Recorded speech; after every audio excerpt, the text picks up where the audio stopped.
Hey everyone, and welcome to the channel. Today, I'm going to try to convince you to read an all-time new favorite book for me. The first book that I have given a 5-star rating to in over 6 months, and that is We Used to Live Here by Marcus Kilwar.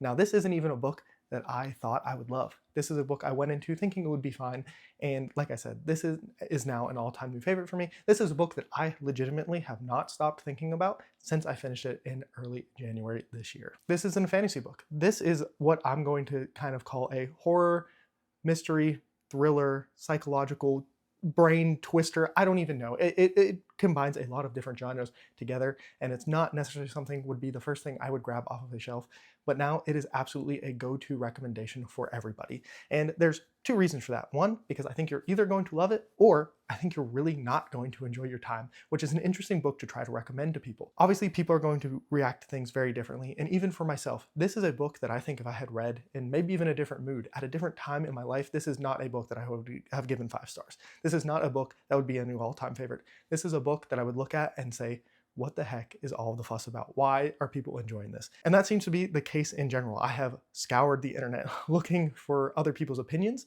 There's a lot of mystery in this book, so I'm looking for other people's theories. And it does seem that there is a pretty big schism between people who are like me, who think this is genius, who think this is one of the best things that they have ever read, and a book that doesn't give any answers. That really makes no sense if you think about it too hard. That just kind of goes into absurdity way too early and doesn't really make a whole lot of sense, like I said, if you think about it. And I just personally think that it worked for me in so many different ways. So very quickly, I'm going to give you what the basic plot is, and I'm only going to give you just a little bit because I think this is a book that is better to go into if you have no idea more than just this very basic premise. And the basic premise is a new couple moves into a home to renovate it. While one of the couple is home alone, a family comes to the door and says, hey, I used to live here. I grew up in this house. I would love to let my family look around and see what it was like when I lived here. And that is basically the crux of the story.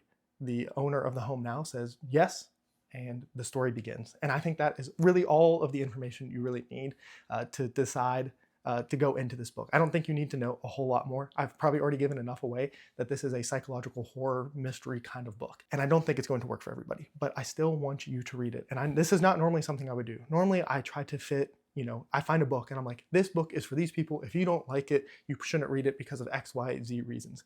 No, I am here to champion this book, like I said, because you're going to love it or you're going to hate it, and I want to know how you feel about it when you do. Just to give you a little bit of what my personal reaction to this book was, this is a book that legitimately scared me. And it didn't scare me because it was some kind of like jump scare or horror, there's something, coming for me. It was this slow building tension that everything just kept building, and there were times when that tension would be released and you'd be like, oh my gosh, I'm going crazy. There's no way this is what's going to happen. And then there would be other times where you would just like feel that tension building and building, and then something would happen. It would be scary.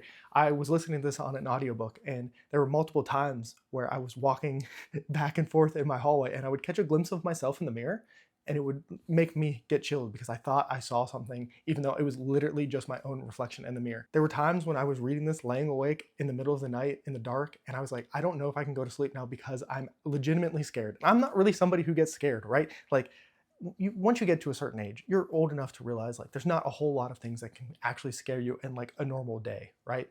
And yet somehow this book was able to get that visceral response from me. And while it seems silly, it's just the absolute truth. I think the characters are compelling. I think that a lot of times in a lot of modern horror, the crux of the story is based on characters making really poor decisions. And you could argue that the little bit I gave you about her letting somebody into her house was a very bad decision.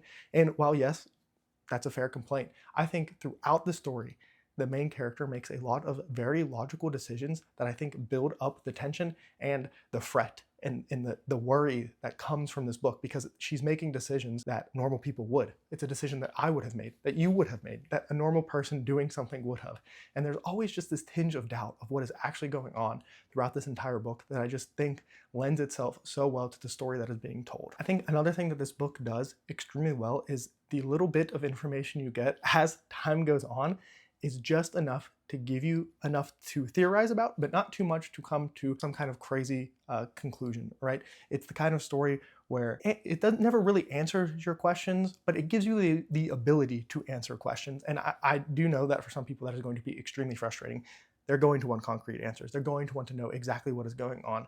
But to me, part of the beauty of this book is not exactly knowing, getting to create your own theories. And let me tell you, there are so many theories out there. There's all kinds of stuff going on in like the Discord of this book. Like the actual conversation about this book is all over the place, and I've seen a lot of it, and some of the theories are absolutely amazing and I subscribe to, and some I don't think so as much. But all of that is just presented to you in a great way. Now, I'm not really sure that I have done the best job of selling this book other than me pleading with you to read it.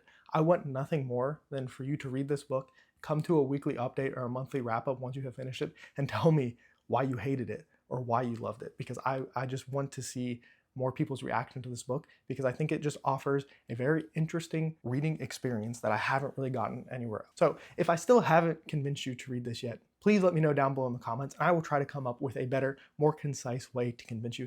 This video, definitely all over the place. This is all off the cuff because I'm just really passionate about this book and I really want you to read it. So like I said, let me know down below in the comments. And I normally would say read what you want when you want, but in reality, I really want you to just read We Used to Live Here by Marcus Cooper as your next read, or at least put it onto your very near TBR.